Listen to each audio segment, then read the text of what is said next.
Hi guys, welcome back to my channel. நான் உங்கள் RJ alien. முந்தாநேற்று தொடர்ந்து நம்ம சேனல் ஆரம்பித்ததுலேருந்து நான் என்னை பற்றி, நம்மை பற்றி, நம்மளுக்குள்ளே என்ன பண்ண போகிறோம், நிறைய கேள்வி இருக்கே, யார் என்ன நினைப்பாங்க, நம்ம அடுத்து என்ன பண்ண போகிறோம் அப்படின்ட்டு நிறைய யோசனை, சிந்தனை, கேள்வி, அப்படி யார் என்ன யோசிப்பாங்க, சமுதாயம் என்ன யோசிக்கும் அப்படின்ட்டுலாம் நிறைய பேசிக்கிட்டே இருந்தோம். என்னமோ ஒன்று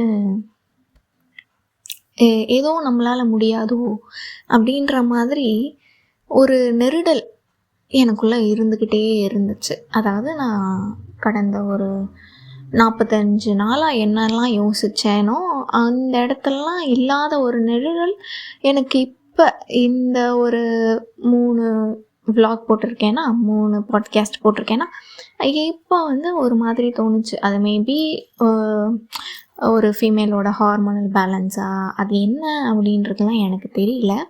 அதை நான் எப்படி ஃபிகர் அவுட் பண்ணுறது அப்படின்லாம் எனக்கு புரியல. பட் எனக்கு இது மட்டும் எனக்கு ரொம்ப ஸ்ட்ராங்காகவே தோணிக்கிட்டே இருந்துச்சு. என்ன அப்படின்னு பார்த்தீங்கன்னா, என்னடா என்னமோ பண்ணிக்கிட்டு இருக்கோம், இதனால் என்ன நடக்க போகுது, என்ன பண்ண போகிறோம், ஒன்றுமே புரியலையே, என்னடா இது அப்படின்ற மாதிரி சடனாக ஒரு பிளாக் அவுட். மறுபடியும் முதல்ல இருந்தா அப்படின்ற மாதிரி தான் இருந்துச்சு. மேபி நாம் இதை தாண்டி வேறு ஏதாவது பேசுனா, இதை தாண்டி வேறு ஏதாவது யோசித்தாலோ, வேறு எதுலையாவது நம்ம டிஸ்ட்ராக்ட் ஆனாலும், சாரி, என்னோடய குரலே ஒரு மாதிரி கஷ்டத்தில் இருக்க மாதிரி தான் இருக்குது.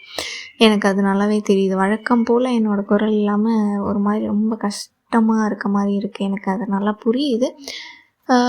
இதை தாண்டி நம்ம வேறு ஏதாவது பேசுனா நம்மளுக்கு அப்படி இருக்குமோ, வேறு ஏதாவது மாறுமோ, மனசு வேறு ஏதாவது பற்றி யோசிக்குமோ, அப்போ நம்ம நார்மலாக ஃபீல் பண்ணுவோமோ அப்படின்ட்டு யோசித்தேன்.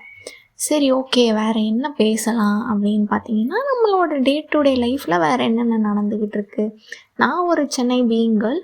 ஸோ சென்னையில் இப்போ கரண்ட்டாக போய்கிட்டு இருக்கிறது அப்படின்னு பார்த்தீங்கன்னா, இந்த தித்வா புயல். இந்த தித்வா புயல்னால் வடிவேல் சொல்கிற மாதிரி தான், எங்கே பெஞ்சாலும் சொரன்னு பெஞ்சிக்கிட்டே இருக்கு ஐயா. ஒரு துணி காய போட முடியல, இங்கே போக முடியல, அங்கே போக முடியல, என்ன இது, எந்நேரமும் பெஞ்ச மணிக்கே இருந்தால் என்ன பண்ணுறது, அந்த மாதிரி தான் இருக்குது சென்னை இப்போது. ஸோ சென்னையில் இருக்கவங்களுக்கு என்னோடய நிலமை புரியும்னு நினைக்கிறேன். எப்போ பாரு பெஞ்சிக்கிட்டே தான் இருக்குது. ஓகே, சென்னையில் இருக்கவங்களுக்கே ஒரு ப்ராக்டிஸாகவே வந்திருக்கோன்னு நினைக்கிறேன். டிசம்பர் வந்துருச்சுப்பா, நவம்பர் எண்ட் ஆயிடுச்சுப்பா, இப்படி தான் இருக்கும் அப்படின்ட்டு எல்லார் வீட்லேயும் எப்படி ஒரு காருக்கு ஸ்டெப்னி வீல் இருக்கும், அந்த மாதிரி எல்லார் வீட்லேயும் கண்டிப்பாக ஒரு மினி போட் வாங்கி வச்சு யூஸ் பண்ணிகிட்ருப்போம். எந்த அளவுக்கு சேஃபாக இருக்க முடியும் அப்படின்றத பாருங்கள். பிகாஸ் இன்னும் ஒரு 1 or 2 weeks, மேபி ஒரு 10 daysக்கு சென்னையில் இன்னும் மழை தொடர்ந்துக்கிட்டே இருக்கும் அப்படின்ற மாதிரி பேசிக்கிட்டு இருக்காங்க. So guys, please stay safe. ஏன்னா ஸ்கூல்ஸ், காலேஜஸ் லீவ் இருந்தாலும் இல்லாட்டானாலும் வெளியே சுற்றுறவங்க சுற்றிட்டு தான் இருக்கீங்க. ஸோ வெளியே போகிறவங்க சேஃபாக இருங்க. அதே மாதிரி ரீல்ஸ் எடுக்கிறேன் அப்படின்ட்டு நிறைய யங்ஸ்டர்ஸ், நான் நிறைய நியூஸில் பார்க்குறேன், யங்ஸ்டர்ஸ் ரீல்ஸ் எடுக்கிறேன் அப்படின்ட்டு நிறைய பீச் சைடு போகிறது அண்ட் நிறையா டேம் சைட்லாம் போயிட்டு எடுத்துக்கிட்டு இருக்காங்க அப்படின்ற மாதிரி நிறைய நியூஸில் பார்த்துக்கிட்டு இருக்கேன். Please don't do that. போங்க, பாருங்கள், ரீல்ஸ் எடுக்கிறேன்ட்டு அன்சேஃபாக விளையாடாதீங்க. சேஃபாக இருந்தால் பெட்டர். அண்டு நிறைய இடத்துல பவர் சப்ளை இல்லை அப்படின்ட்டுலாம் தெரியுது. ஸோ பவர் சப்ளை இல்லாத இடத்துலலாம் கொஞ்சம் சேஃபாக இருந்துக்கோங்க. இப்போ இந்த டைமில் நிறைய பாம்பு, தவளை அப்படின்ட்டு நிறைய வெளியே வருவாங்க. ஸோ எல்லாருமே சேஃபாக இருந்துக்கோங்க. இதை தாண்டி நாம் இன்றைய டாப்பிக்கில் என்ன பேச போகிறோம் அப்படின்னு பார்த்தீங்கன்னா, it's going to be a discussion. So நம்மளுக்குள்ளே என்ன டிஸ்கஷன், ஏன்னா பெருசாக எனக்கு தெரிஞ்சு யாருமே என்கிட்ட டிஸ்கஸ் பண்ணுற அளவுக்கு இன்னும் என்னோடய பாட்காஸ்ட் போகல அப்படின்றது தெரியுது. ஸோ நாம் என்ன பேசலாம் டிஸ்கஷன் அப்படின்னா, யாருக்கும் டிஸ்கஷன் அப்படின்னு பார்த்தீங்கன்னா, எங்கள் பக்கத்து வீட்டில் ஒரு பொண்ணு இருக்கா. அவள் அவளுக்கும் எனக்கும் ஒரே வயசு தான். அவள் என்ன அப்படின்னு பார்த்தீங்கன்னா, அவளுக்கு கல்யாணம் ஆயிடுச்சு. பட் எனக்கு இன்னும் கல்யாணம் ஆகலை. அவளுக்கு கல்யாணம் ஆகி குழந்தையும் இருக்குது. அவளுக்கு கல்யாணம் ஆனதுலேருந்து எனக்கும் அவளுக்கும் ஒரே வாக்குவாதம் தான். அது என்னென்னா, அவள் வந்து என்னையை பார்த்து சொல்லுவாள், உனக்கு கல்யாணம் ஆகும்ல அப்போ தெரியும் அப்படின்னு சொல்லுவாள். நான் சொல்லுவேன், உனக்கு கல்யாணம் ஆகாமல் இருக்கும்ல அப்போ உனக்கு தெரியும் அப்படின்ற மாதிரி எங்களுக்குள்ளே எப்பயுமே செல்ல சண்டைகள் இருந்துக்கிட்டே தான் இருக்கும். ஸோ அவளும் நானும் அப்படின்ற தலைப்பில் இன்னும் அடுத்து வர எபிசோட்ஸில் பேசலாம் அப்படின்ட்டு இருக்கேன். ஸோ அவளும் நானும்ல எக்ஸாக்டாக என்ன இருக்கும் அப்படின்னு பார்த்தீங்கன்னா, நாங்கள் 2 பேரும் டே டு டே லைஃப்பில் என்னென்ன கான்வர்சேஷன்ஸ் எங்களுக்குள்ளே எப்படி இருக்கும் பாண்டு அப்படின்றது மாதிரி தான். நானும் அவளும் அப்படின்னும் போது ரொம்ப க்ளோஸுன்றதை விட 2 பேரும் ஒரே பியர் குரூப் அப்படின்றதுனால தானாகவே க்ளோஸ் ஆக ஆரம்பிச்சிட்டோம்.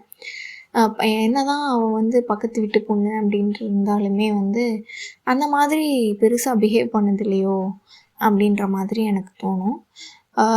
ஒரு கைண்ட் ஆஃப் ஃப்ரெண்ட்ஸ் அப்படின்னே வச்சுக்கலாமே. பக்கத்து வீட்டு பொண்ணை தாண்டி ஒரு kind of friends, same peer group, நல்லா பேசுவோம், பழகுவோம், எல்லாம் பண்ணுவோம்.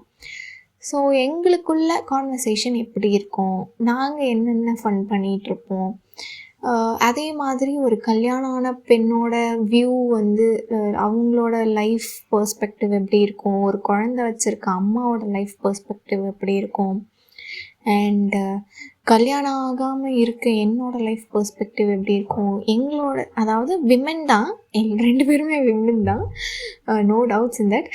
ஸோ இதில் வந்து ஒருத்தருக்கும் ஒரு மாதிரியான தடை இருக்கும் இல்லையா? ஸோ அந்த தடைகள் எப்படிலாம் இருக்கும், எங்களுக்குள்ள கான்வர்சேஷன் எப்படிலாம் இருக்கும், நாங்கள் எப்படி பேசி சிரிச்சுட்டு விளையாடிட்டுருப்போம், இதை பற்றிலாம் நம்ம வந்து ரொம்ப டீட்டெயிலாக இந்த அவளும் நானும் அப்படின்ற தொடரில் வந்து நம்ம பார்க்கலாம். அண்டு நிறைய பேர் வந்து கேட்டிருக்க மாதிரி இருக்குது, என்னோடய சைடில் வந்து ஏதோ சத்தம் கேட்டுக்கிட்டே இருக்கே, என்ன சத்தம் அப்படின்ட்டு. ஒன்றும் இல்லைங்க, நான் வந்து ரொம்ப பேசிக்கான ஒரு மொபைல் ஃபோனில் தான் நான் வந்து ரெக்கார்ட் பண்ணிகிட்ருக்கேன். அதனால் உங்களுக்கு என்னை சுற்றி இருக்கும் அனைத்து சத்தங்களும் உங்களுக்கு சேரும்.